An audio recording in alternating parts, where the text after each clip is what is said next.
Ce 23 mars, c'est la journée nationale de l'enseignant. Thème choisi, un cadre sain pour une école de qualité. Suivant ce reportage de Cabrel, Guilain, Lemami et de Rivara Mobiwa.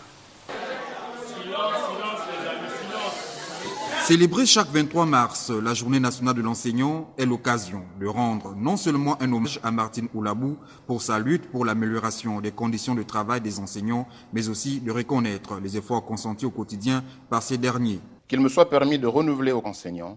la reconnaissance de la nation entière pour l'engagement et les sacrifices consentis quotidiennement au bénéfice de l'éducation de la jeunesse gabonaise, si chère au président de la République, chef de l'État. C'est aussi l'instant indiqué pour tous les acteurs de l'éducation au Gabon de proposer des pistes de solutions devant contribuer à l'amélioration du système éducatif gabonais. La célébration de cette importante journée pour la communauté éducative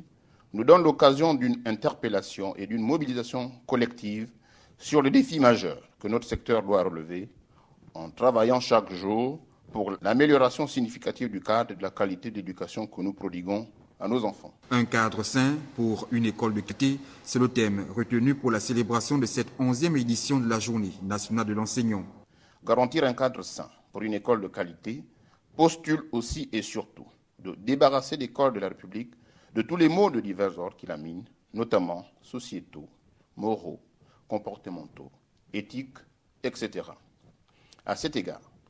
je saisis l'occasion qui m'est offerte pour dénoncer et condamner avec force le phénomène grave et endémique de la consommation des substances illicites au sein des établissements scolaires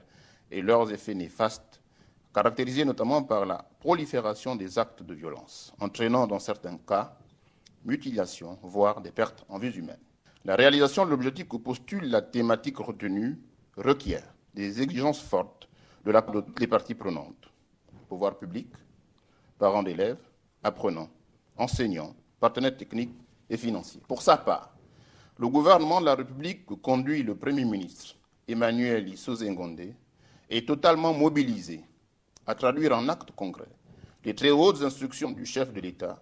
concernant notre secteur, consistant à en faire le premier levier de développement de notre pays. Au moment où le gouvernement gabonais vient de prendre des mesures allant dans le sens de la réhabilitation des établissements primaires et secondaires sur l'ensemble du territoire national, ce thème interpelle à nouveau l'ensemble des acteurs du système éducatif gabonais et les invite à réfléchir ensemble sur les stratégies pour l'amélioration de l'environnement scolaire au Gabon.